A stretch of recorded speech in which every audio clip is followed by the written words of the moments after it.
Halo, kembali lagi dengan saya Andikan Hardianto. Kali ini kita akan membahas tentang persilangan monohibrid. Sebelum masuk ke materi, anak-anak ada yang tahu Bapak genetika itu siapa? Ada yang tahu? Yo, siapa? Boleh di komen di bawah. Bapak genetika kita yaitu Gregor Johann Mendel atau yang sering dikenal dengan Mendel. Mendel merupakan seorang biarawan dari Australia yang pada akhir abad ke-19 melakukan serangkaian percobaan persilangan pada kacang ercis. Dan dari percobaan tersebut, Mendel berhasil menemukan prinsip-prinsip pewarisan sifat yang kemudian menjadi landasan utama bagi perkembangan genetika sebagai suatu cabang ilmu pengetahuan. Berkat karyanya inilah Mendel diakui sebagai bapak genetika. Pada abad ke-19 tersebut, akhir abad ke-19, Mendel menyilangkan tanaman kapri, Pisum sativum, galur murni berbiji bulat yang dinotasikan B besar atau bergenotip B besar dengan tanaman ercis berbiji kerut bergenotip B kecil. Ternyata semua keturunannya yaitu F1 merupakan tanaman ercis berbiji bulat dengan genotip B besar B kecil.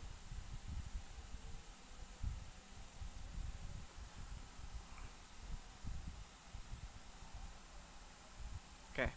Nah, tadi induknya yang pertama ada kacang kapri yaitu bergenotip B besar berbiji bulat, dan kacang ercis atau tanaman ercis berbiji kerut dengan genotip B kecil. Nah, gametnya ini dari gamet B besar itu terdapat satu gamet yaitu B besar. Sedangkan yang B kecil sama memiliki satu gamet yaitu B kecil. Jadi spermanya ada B besar dan ovumnya B kecil. Kemudian keturunannya yaitu B besar, B kecil, tanaman ercis berbiji bulat.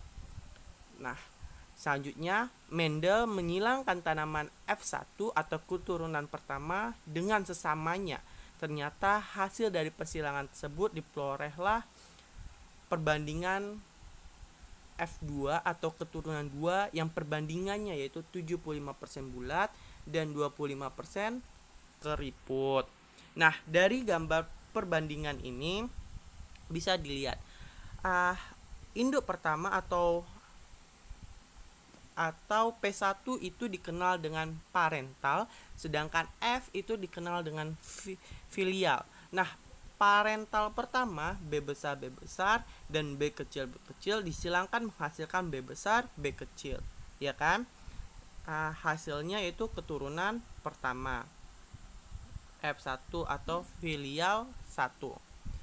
Nah, generasi pertama. Soalnya generasi pertama ini disilangkan sesama generasinya B besar B kecil dan B besar B kecil. Kalau dalam persilangan atau perkawinan itu ada jantan dan betina, ya kan? Nah, kalau yang jantan dilambangkan dengan gambar tanda panah, sedangkan yang betina dilambangkan dengan notasi seperti gambar tambah tersebut. Nah, yang B besar B kecil itu tadi adalah bulat karena B besar itu dominan terhadap B kecil, ya kan? B besar itu lebih dominan atau lebih ditonjolkan dibandingkan dengan B kecil. Jadi tanaman P2-nya induk kedua berbiji bulat dan berbiji bulat.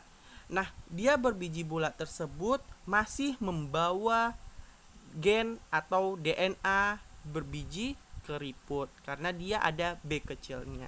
Jadi spermanya ada B besar, B kecil, dan ovumnya B besar, B kecil. Dari gamet ini kita bisa melakukan persilangan dengan bantuan diagram Punnett atau hasil persilangan dari F1. Tadi kan yang jantan dan yang betina. Nah, yang jantan itu ada gametnya B besar dan B kecil. Sedangkan yang betina itu ovumnya B besar dan B kecil. Dilakukanlah persilangan. B besar dengan B besar jadi B besar, B besar, ya kan?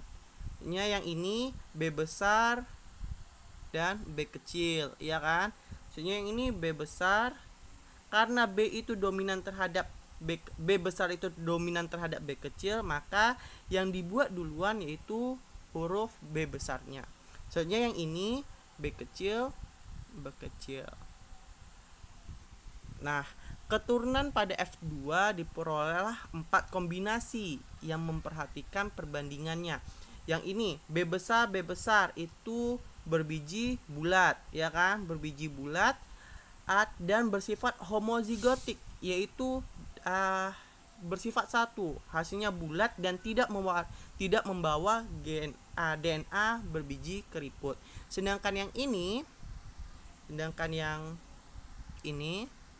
itu dia berbiji bulat karena biji bulatnya dominan, tetapi masih membawa DNA dari berbiji keriput, sehingga disebutlah heterozigotik. Nah, yang ini juga karena B besarnya itu dominan, maka ini menghasilkan berbiji bulat. Tetapi karena dia juga membawa DNA berbiji keriput, maka disebut juga dengan heterozigotik. Nah, yang ini jelas ini merupakan berbiji kerut homozigotik. Nah, jadi dari keturunan pada F2 tersebut diperoleh 4 kombinasi yang memperhatikan perbandingan nisbah. Perbandingan nisbah itu yang ini disebut dengan perbandingan nisbah. Nisbah genotip yaitu 1 B besar B besar, 2 B besar B kecil, dan 1 B kecil B kecil. Nah, sedangkan perbandingan genotipnya 3 berbiji bulat dan 1 berbiji kerut. Kenapa disebut 3 berbiji bulat? Karena B besar B kecil itu dominannya atau munculnya berbiji bulat, tetapi dia juga membawa DNA berbiji keriput. Jadi perbandingan fenotipnya atau keturunannya atau yang dihasilkannya itu generasi fenotip itu kayak keturunan, generasi yang dihasilkan. Nah, sejenis itu 3 berbiji bulat dan 1 berbiji kerut. Nah, atau 75% berbiji bulat dan 25% berbiji kerut. Nah, dari contoh tadi dapat diketahui bahwa selama pembentukan gamet-gamet, alel mengadakan segerasi atau memisah dan diwariskan secara bebas serta sama jumlahnya. Prinsip ini yang kemudian dikenal sebagai hukum Mendel 1. Hukum 1 Mendel yaitu hukum segerasi alel. Beberapa kesimpulan penting yang dapat diambil ialah 1. Semua individu F1 atau vialel 1 adalah seragam. Generasi pertama itu seragam. Yang kedua, jika dominasi tampak penuh, maka individu generasi pertama memiliki fenotip seperti induknya yang dominan. Nah, yang kedua, jika dominasi tampak penuh, maka F1 disilangkan dengan F1 menghasilkan keturunan F2. Masuk dari dominasi tampak penuh yaitu tadi heterozigot, homozigot. Nah, kok yang tampak penuh itu heterozigot, sedangkan yang dominasi penuh itu adalah homozigot. Nah, karena jika dominasi tampak penuh, maka F1 disilangkan dengan F1 menghasilkan keturunan F2 yang memperhatikan perbandingan genotip 1 banding 2 banding 1 dan perbandingan dari fenotipnya 3 banding 1. Ya. Yang keempat, kesimpulan keempat, pada pembentukan gamet terjadi segrasi atau permisahan alel sehingga setiap gamet hanya menerima sebuah alel saja dari setiap sifat. Nah, sekian dari saya. Untuk materi selanjutnya bisa komen di bawah mau request materi apa, Jadi oke, sekian dari saya tutup. Wassalamualaikum warahmatullahi wabarakatuh.